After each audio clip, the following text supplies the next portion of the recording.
For us news hounds and natural reporters, sometimes you have a story that comes along and you just can't look away. Now, that happens if you're a small town reporter, it happens if you work for a national newspaper or a magazine. We've all been there where we're just hit with a story that's really interesting. Now, the problem with the Jeffrey Epstein story is everyone thinks it's interesting. There are some people who don't think it's interesting. There are some people who think it's overblown. And I have heard complaints from those people and I had considered them. And I'm thinking, well, why is this story so interesting? I mean, is it just because it's got that tabloid flair to it? That's for sure. There's rich and well-off people. There's scandal, there's sex, obviously, and then I was watching, and I figured it out actually why I I'm so attracted to this story, and it may not be for the same reasons that a lot of other people are, but I was watching Daryl Cooper on Tucker Carlson on Thursday night. Tucker, of course, has been probably at the tip of the spear as far as um, the the MAGA revolt, the segment of MAGA that has basically turned on the president for what seems to be some sort of strong-willed pressure to make this story go away, which is really suspicious. I get it. I think it's very suspicious.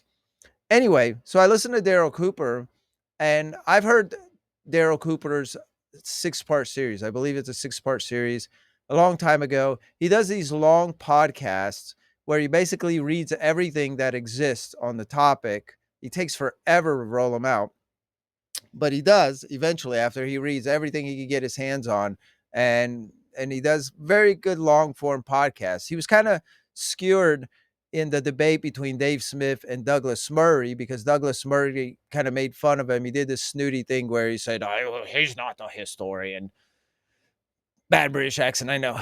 But Daryl Cooper's actually good. I've listened to him. He reads everything that there is on the topic and then he presents it and I think is a somewhat of a pretty objective format. So anyway, I'm listening to him and I was kind of excited.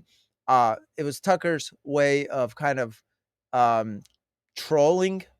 I think that Tucker is a troll, in case you haven't figured it out. And I'm not saying this is a bad thing. I enjoy lots of what Tucker does. He's very dramatic though, and he's a troll. And I think in this case it was kind of funny because the president had said, "Hey, move on," and then the day before he's like, "I don't need those supporters," and then hours later he calls them stupid people because for some reason he says this is a hoax, which is really weird because it's not. There's like I don't know what he says is a hoax about it. I don't think he's cleared that up. But anyway, so here is what Daryl Cooper said. Actually, I'm not here because I don't play B roll, but there was something that popped out. You ever hear someone talk or you read something and all of a sudden it like just kind of, like a halo comes over it or it just pops off the pages or it just kind of highlights it, the audio of it highlights when you hear it. So me and my wife are watching Daryl Cooper talking to Tucker Carlson, and then he says something to the effect of this is about this story is about who rules the world. And we both looked at each other like it just clicked, and he's like, "Oh, that's what it is." Like we knew that's what it was, but that's what it is. That's what the story is about. I want to get into that, but before I do, I want to ask you if you haven't already to subscribe to my Substack here. I started it not too long ago. I'm trying to build it up, and I would really appreciate your support. You can subscribe to the free option, or if you are so inclined, you can support me with money. I would take either way. I've been in the reporting business for a decade. I um, I've done quite a bit. I've done newspaper. I've done magazine. I'm a senior editor at the New American Magazine, and I enjoy looking into things. I enjoy talking about what is happening. And I think I really enjoy trying to figure out because there's always something beyond the story. I mean, beyond what the facts that we're told. It's life is so much more about than what we're seeing, and they have some scientists are coming around suggesting that there are more dimensions that we don't see, or there's more to life that we don't see than there is to what we see. And I totally believe that. I'm a hardcore Christian and whatnot. So to me, it's not such a far stretch to get to the point where I believe that most of life is unseen, at least for us in our fallen bodies. So all that to say that go ahead and support me, and if you care to, and if you enjoy what I say and what I do, share with others. I know there's a bajillion podcasts and Substacks out there, and uh, hopefully I can convince you to listen to me as well. Anyway, I know that was really sorry, but anyway, so I'm gonna go on before I continue to make a fool of myself. So Daryl Cooper is saying this story is about who rules the world. And when you look at there's so many pieces to it. It's so interesting, but there's this guy, I guess they say he kind of came out of nowhere. It's hard to tell because I mean, he was in society before, I mean, before he died in prison, uh, he had been out and about in society for like 4 decades.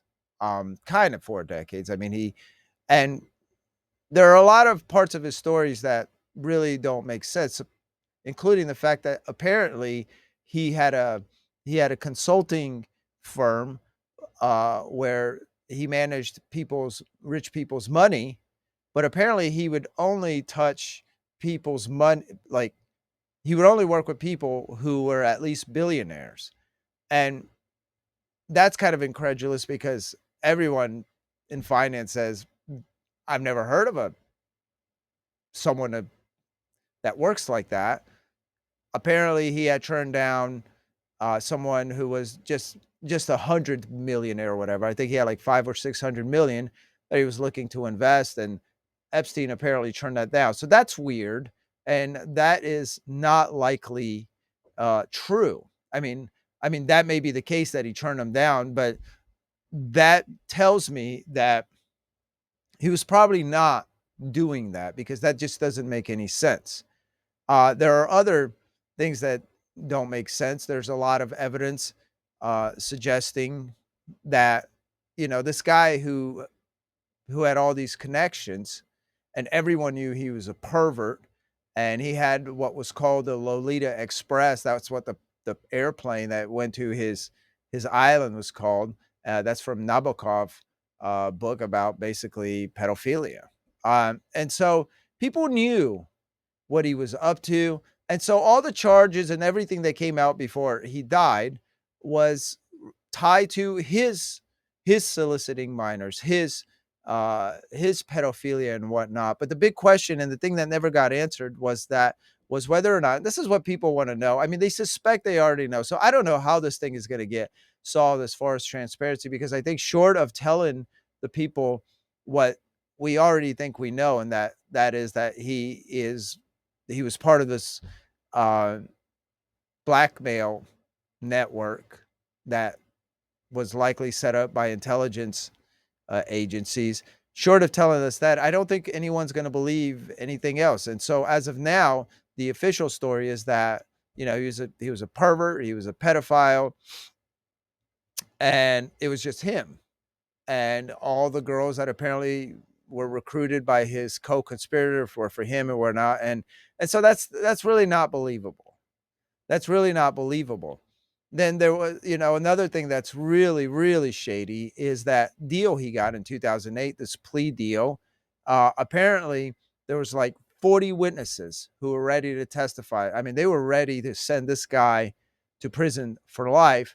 And something happened, and all of a sudden he strikes this plea deal where he doesn't have even like full detention. Apparently I think it's like a year or 13 months or something in some sort of like golf club uh institution there, where he kind of gets they bring in TVs, he gets to leave. It's like really bizarre, and that's really verifiable as well. And it's really bizarre considering what he did. And then when you hear reports that the head prosecutor, which is a federal prosecutor, was told to back off of this thing because he was intel, which is debatable, is disputable. Apparently, he may or may have not said it. I saw the video where he was asked about that. He didn't really deny it. He didn't even confirm it either. So, um, but the deal itself, the deal itself is incredible and incredibly suspicious, right? So there's like all these suspicious things, and then he has all these ties to people who were in intel.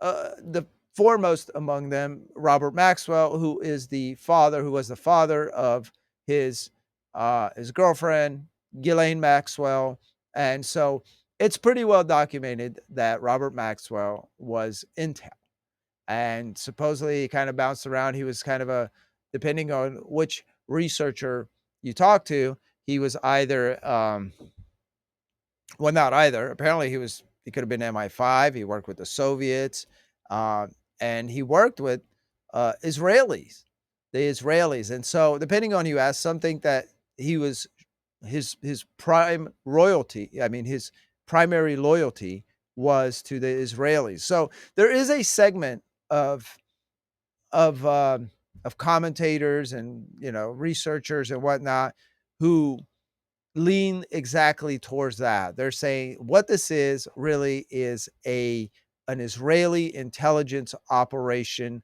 that and that's what he was part of, and that he was basically blackmailing businessmen and politicians so the Israeli government could basically have control over the policies of the United States. Now, others like Daryl Cooper, who I mentioned earlier, he says he was kind of more like a freelance spy where he did work for MI5 or MI6, for the CIA, and for the Israelis, that he didn't necessarily have any loyalty other than to money and power and anything to satisfy his demonic thirst for minors.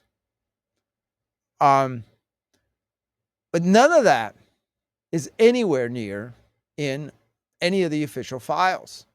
And so that's what people were wanting to know. They basically wanted to know, or I guess they wanted confirmation that the guy is a spy who was working on behalf of governments, and committing these crimes on behalf of that. And so if that's true, what are the chances that they're going to tell us that? Because right now they're fighting tooth and nail. I mean, the president said this was astounding when he made the announcement that he doesn't need the support of those who won't let this go.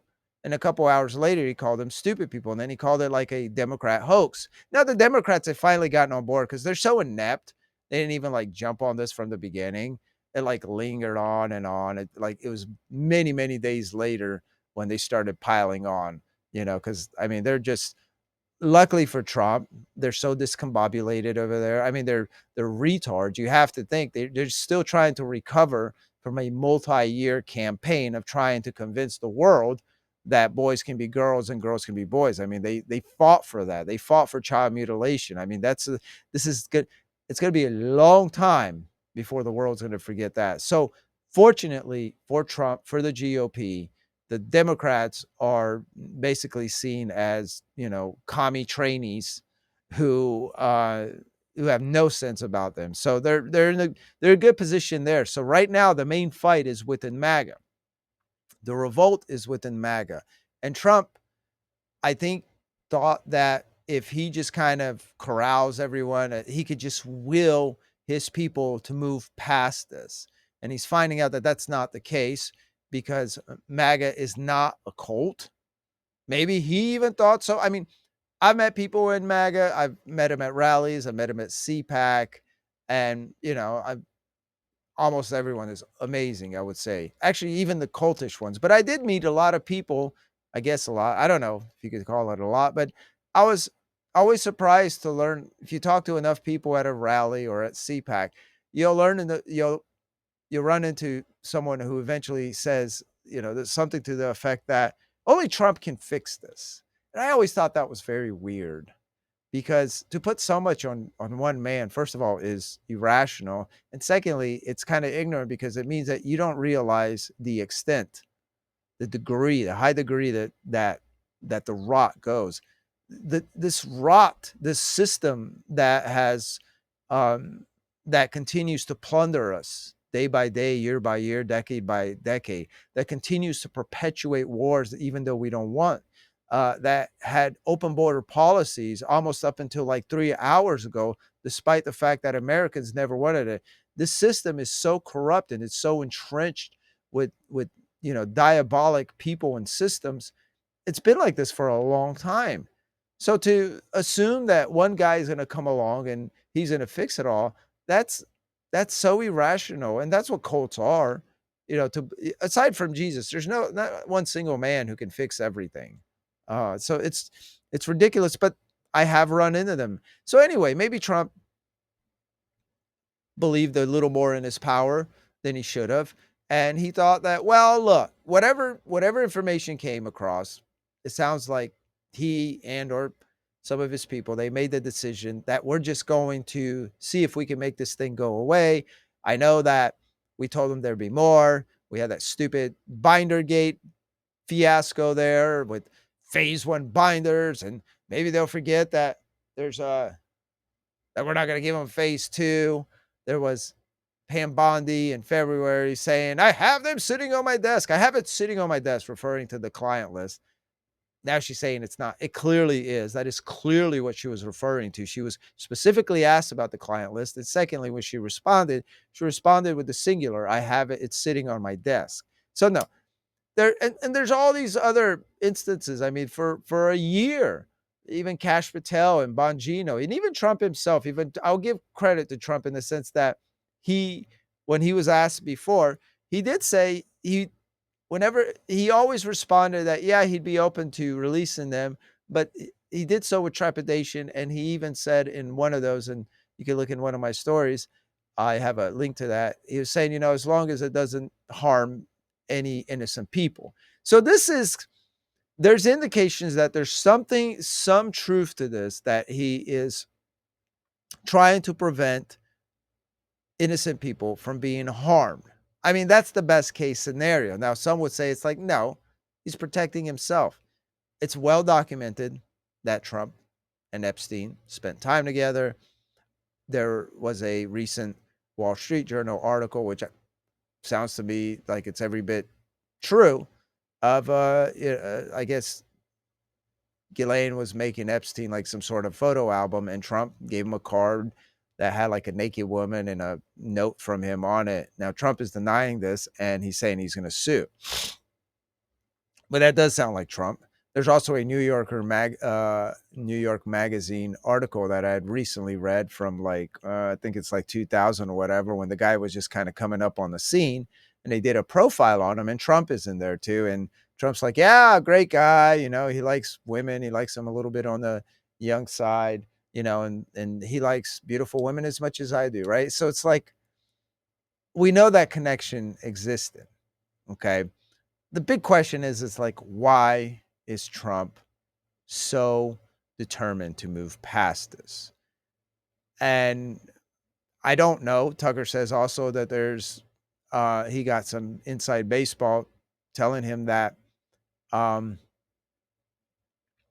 the DOJ simply doesn't have the files. They don't have the evidence. The search warrant was written in the way before his, in 2007 was written, or 2005 was written, so that when they went in and they got Epstein stuff, they wouldn't get the real incriminating stuff. Apparently, some of his computers were also gone. Some reports say, and whatnot. So it's not like I believe there's some truth to that he was tipped off, that maybe they don't have that. But there isn't more information in the sense that that attorneys and prosecutors have talked to lots of witnesses. And Alan Dershowitz, who was Epstein's attorney, says that, look, there's not like a list per se, but they know who the clients are, because they the FBI interviewed lots of the alleged victims.